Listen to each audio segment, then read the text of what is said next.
No. I am not spending a whole day watching cricket with Dad. I am desperate.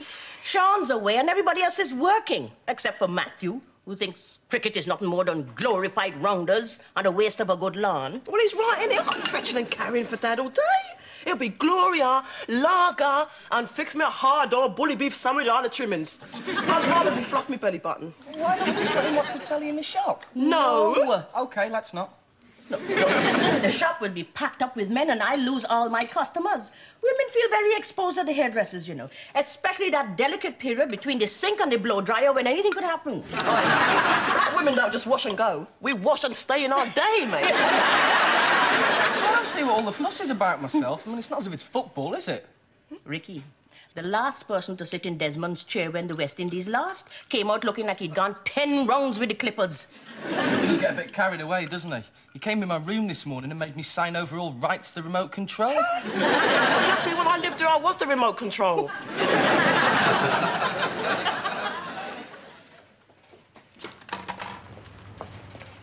What's the score, man?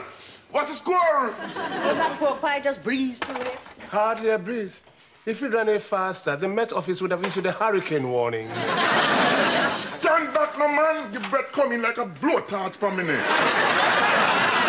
Sorry. Vince, psst. Relax your shoulders, lean into it. Let your wrists do the work. This is where you take this thing for. Come dancing. Where you think you're going? I paid you to stay with him. Dad paid me more to go away. He don't need me. Uncle put pies with him. You know the score, Gloria? Yeah. Something for 4 in a something over, or something. Everybody were pleased. The Mexican wave's hard work when there's only 3 of you. Isn't it funny how sports allows repressed men to get in touch with the inner child? Since when Desmond and pork pie need an excuse to behave like children? Yes. Shut! Yeah, man! There has to be another 6 Yeah. and... What a wonderful shot to finish such a...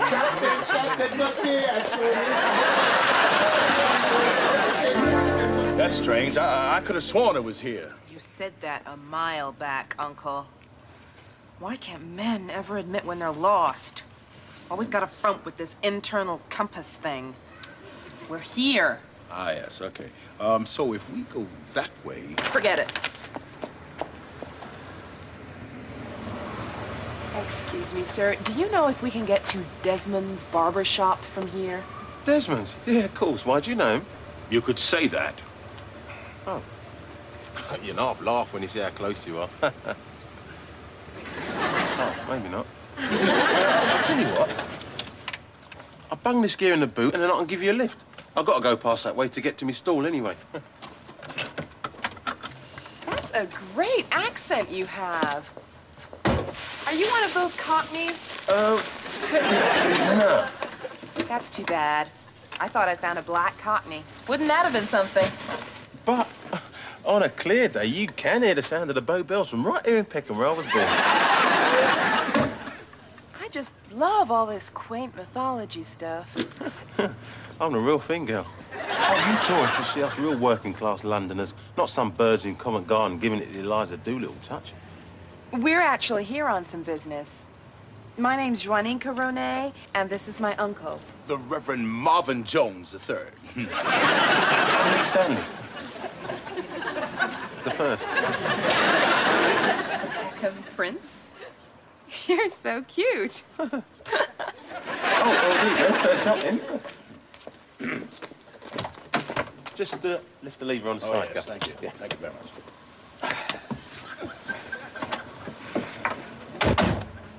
So, would your royal cockneyness be willing to show me the real London?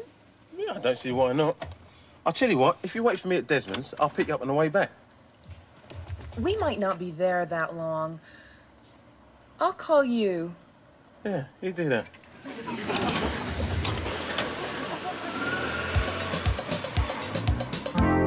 All right, Sean. Bye, Sean. That was Sean. He sends his love. Ah, it's good to see he hasn't inherited his father's repressed nature. Note how freely he uses the word love. No, what he actually said was, Hold tight, Mum. Desmond's crew just big up your status. Seen? Yeah, well, actually, he and Spider are, and I quote, mashing up the jungle's massive all over Birmingham. Uncle, are you sure this is it? Yep, it's been a while, but this place is etched on my memory. Can I help you? I doubt it. No one's ever too far gone for us. Send forth the man. There is no hiding place. The eye of the Lord is all-seeing. Don't have to tell me. I'm a God-fearing woman. Yeah, so am I. Sometimes. I have traveled thousands of miles to find him. I have been cast out into the wilderness and will not find redemption until the doer of dark deeds is brought to justice. Can I fix your cuppa while you're waiting? I didn't know that there was a James Brown convention in London. Is one thing I know. I am not cutting all that hair by myself. Bring him forth. That dark disciple must not be allowed to prosper. There's no one fitting that description here. Hark! The transgressor cometh.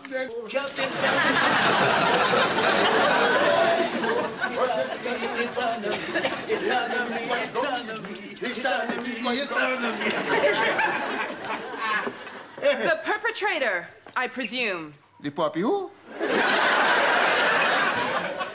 My name is Juanica Ronet, attorney at law, and this is my uncle. The Reverend Marvin Jones III of the Pentecostal Rock of Ages Church, Philadelphia. Mm-hmm. And what can I do for you, my man? Hand over your worldly goods. What?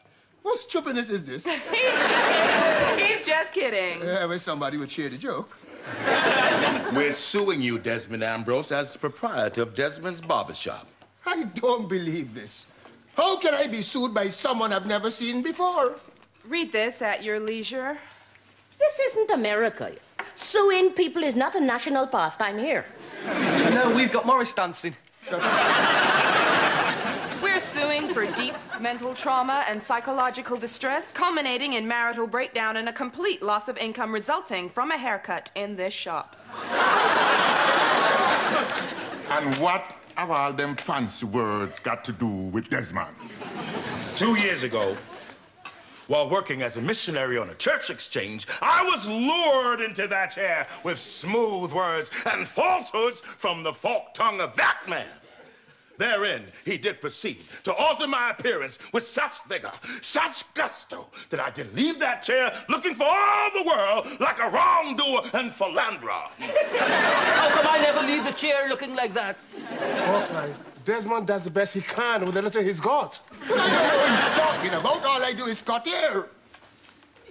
Upon returning home, my wife took one look at my shorn head, complete with go faster stripes, and assumed church business was not the only thing I came to England for. Now, gentlemen, we all know how the female mind is driven by suspicion. Yeah, man. The man suing you is not asking you to join a men's support group. But your hair must have grown back long time. I can't help it if your wife don't appreciate style. It's your fault I acquired that particular style in the first place. When my wife left, so did my mostly female flock. There was no way they were going to stand by a man accused of hanky-panky. And I lost my primetime TV show, Go Downtown in Prayer. And all because of you watching cricket and letting those clipper-happy hands loose on my head. Who you calling Clipper Happy? You'll be the rapping reverend. Yo. You came in here 2 summers ago when the cricket was on. Are you the one that wanted to cast your net among the youth of Peckham? That's the one. As I recall it, you came in here and begged me to help you update your image. No haircut in the world would update them Cuban heels. You said you wanted to fit in. Considering the absence of Tony that day, I thought I did a good job. You call this a good job? Look, Miss Roning, there's no way we're going to accept responsibility for your uncle's mental health or his marriage. You say it like it is, Shirley. I have stood by Desmond when he had some of the worst haircuts in creation. That's enough. Look, in the 50s, he had a slick back you could skate on. In the 60s, a middle parting that Moses and all the children of Israel could pass through. In the 70s, he had sideburns that used to frighten small children. But did you hear me filing for divorce? Them sideburns frightened me, and I was a grown man. Thanks, I'm sure everybody get the picture. I think I've seen your face somewhere before. That's original, Matthew. Yes. Ebony magazine. To think I should meet such an esteemed figure as you in these shabby surroundings. Shabby ain't the word. Listen, Reverend, I'm a very skilled barber of great repute, and I will take you through every court in this land to clear my name. Yeah, you're making a quite outrageous claim. I don't care what he says. This slanderer won't get a single penny from me.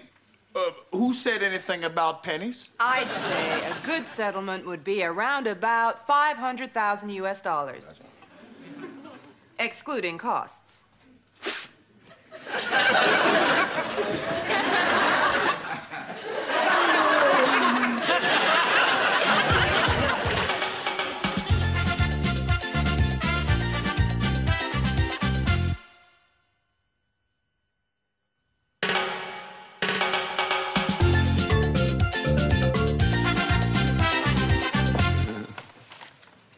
Here you are. You'll feel better once you've got this down, yeah? I'll still be ruined. Oh, I don't think it'll come to that. They were just trying to scare us into a settlement. Well, them certainly scared Desmond into something. Desmond talk a good fight, though. That slanderer will not be getting a penny from me. Yes, I thought he showed great courage in the face of such opposition. But quite frankly, Desmond, I don't think you stand a chance in hell. Hey, you're meant to be his friends. Yes, and as his friend, I'm duty-bound to tell him the truth. I'm assuming you haven't read last month's Ebony magazine? Top 100 African-American lawyers, featuring our friend Jonica Roney. She never loses a case. Well, it would take more than big hair and a push-up bra to scare any of us. I think that long-haired, walking jewelry stand-up preacher can frighten me. We'll have our day in court. Could lose everything before I even get to say Your Honor. Shirley, I want my bed. Gloria, Yes, Daddy. I want my money back. What, they gone already? But I've only just dropped them off. Dropped who off? What'd you say her name was, Danica or something? You? You brought them here? Yeah. But they're suing me, you stupid. I thought they was your mates, Des. Jonica is a lawyer, and the Reverend is suing Desmond for a dodgy haircut he had 2 years ago. Oh, well, if I'd have known that, I'd have taken them to Fat Larry's. When you brought them here, you give them what they want. Oh, don't be so ridiculous, Desmond. It's not Lee's fault. Yeah. You can't blame the dustman because the rubbish stink. Lee is under no legal obligation to pay for your blunders, Desmond. But there is a way he can make amends. Lee, do you plan to see the illustrious Ms. Roney again? Yeah, she's calling me later. Splendid. You are left with only one option. You will have to nobble her. Result! This is where me and my fellow mates, we all hang out. The best place in London. Oh, it's so pretty. Oh, yeah, and over there you got St. Paul's, see? St. Paul's, of course. Yeah. And over there, right there, it's the old man's river. just a little smaller than your Mississippi, I think. Oh, I think it might just be. Right. Down the hatch, girl. Cheers. Has that suit been in your family long? These buttons date right back to the first Pearly dynasty of Peckham. All hand-nicked by old Ma Stanley. Oh, how quaint. It really is good of you to show me around like this. These days, everyone's got an ulterior motive. Oh, it makes you sick, doesn't it, eh? So when'd you fly back then? In a couple of days. Uncle's guesting at an outdoor prayer fest tomorrow. Why? What did you have in mind? Nothing. Just thought we'd come to do Des over. Don't even go there, Lee, okay? We agreed the case was off limits. Okay. Try not to think about Des and how much he loves that shop. Let's try. I hope that's not the only reason we're here. Because if it is, you're wasting your time. That's what you think.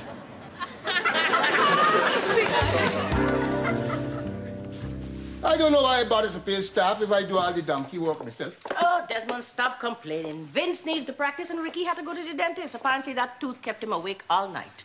Children today don't know they're born. Yes, when we had a toothache, there were no fancy dentists for us. Yes, sir. Piece of string, slam on the door, and Bob's your uncle. And we thought we were lucky. Yeah, man, and if there was no string, you just slam the door and run into it. Oh, it's been so quiet around here these last few days. Yes, that's because I left you down here with old snail fingers. The man could spend 2 hours over a man's head and don't say a word. He is bleeding the warmth out of this establishment. Only a fool with a skin teeth on these wages. Hello, everybody. Oh, Father, glad to see you in better spirits. I can't keep a good barber down. The books are ready. Oh, good. What do solicitors have to say? Well, it's very difficult to tell the way these things will go. I mean, Father may have been a tad negligent watching cricket while working, but the Reverend didn't make a complaint at the time or request follow-up hair care, which could stand in our favour. But the business could still be ruined. Oh, no, I don't think it's that drastic. All we've got to do is try and reason with the man. He must be finding it very difficult coming to terms with his wife leaving. Why have you always got to be so understanding? Somebody want to throw you over a cliff, you say, oh, don't put your back out. Will your milk of human kindness never run dry? No. I ordered extra when I married you. Speak of the devil. Wrong side, my friend. I'm cheering for the home team. If you want to sling mud, you sling it at my lawyer. That's what I'm paying for. Wait! I come in peace, brother. Yesterday, children, I sat in my hotel room, alone and destitute, amen, save for the presence of my Lord. I thought I better try to get used to these long, long, lonely nights. And I didn't look to my Lord for counsel. Now, I didn't have to look too far, see, because he was right there. And he called me. Softly at first. He said, Marvin. I said, what? He said, Marvin! I said, what? Give the man a chance, Desmond. He may have changed his mind. Preach, Reverend, preach. He said, Marvin! I think we're all quite clear on how this conversation started. Pray continue. Pardon the pun, but without me. The Lord said, Marvin, go to this man. Take Satan from his hand. And I said, get out of here, Lord. But you know how persuasive the good old Lord can be. When I entered here, I heard somebody speak of me as a devil. It's just a figure of speech, Reverend. I know. But the devil is among us. There's evil forces working here. Well, at least it keeps them off the streets. My brother, I know you're afraid, which is why I've come to help you. Well, at least you could cancel that stupid lawsuit. You nuts? No, I'm gonna get paid with that. No. I'm here to save your soul. Cleanse him, Lord. Cleanse this tormented, disease-ridden soul. Use me. Make me a child. He can't help his weaknesses, Lord. No, he can't help himself. Amen. Help me. Oh, same again? Oh, no, please, allow me. It's the least I can do. Oh.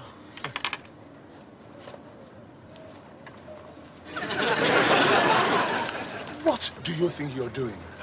Is this your definition of nobbling? Matt, how long you been here? Well, I've been trailing you for most of the morning. I knew you wouldn't recognize me behind this airport paperback. Look, if she catches you, we're rumbled. Well, as the mastermind of this plan, it's up to me to see it properly executed. And though your stories of old London town moved me, we mustn't forget the real reason we are here. To get Desmond off the hook. Look, I've tried, but she won't even talk about it. Well, think barrister, not barrow boy. Shut up. Oh, man, she's coming. I knew you were putting me on. You fake. When? Oh, Dwonica, look, I can explain. It weren't my idea. When I asked the guy for some how'd you feels, he said he felt fine and asked me how I was doing. Yeah. That Cockney humour can be a killer, can't it? Thank goodness. Oh, don't worry about him. He's a bit doolally. Here, dig in. I want to get a picture of you eating this stuff. Get on with it. Yeah, all right. All right.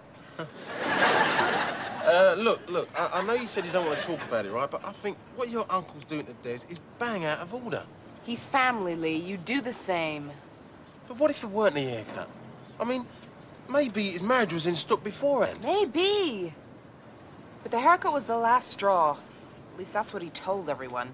Oh, well, he ain't suffered in silence, then. He doesn't know how. Explain something to me, yeah? If I can. Now, I ain't no legal, right? But I've watched my fair share of LA law. Now, if someone goes around, right, attacking the good reputation of someone else, could that not be construed as defamation of character? At the simplest level, yes. OK, take your time on this, yeah? Who would have the stronger case? Someone, let's say a barber for argument's sake, yeah? Pillar of the community, professional children, wife, does a lot of work for charity, and holds down a full-time job, you know, that sort of thing. I mean, who would you put your money on? This good, honest barber whose character has been defamed, or, for argument's sake again, a funky reverend whose wife doesn't trust him and has been thrown out of church? Yes! It was in the power of prayer. Well, I'm coming to you now. I'm praying. What's wrong with Reverend Motormouth now? Desmond's spirit, take him! Plant him, Lord! Make thee an instrument. Good grief, it's the Pearly Prince of Peckham. Uncle, are you all right? We've got to talk. Yeah, I'm fine, kitten.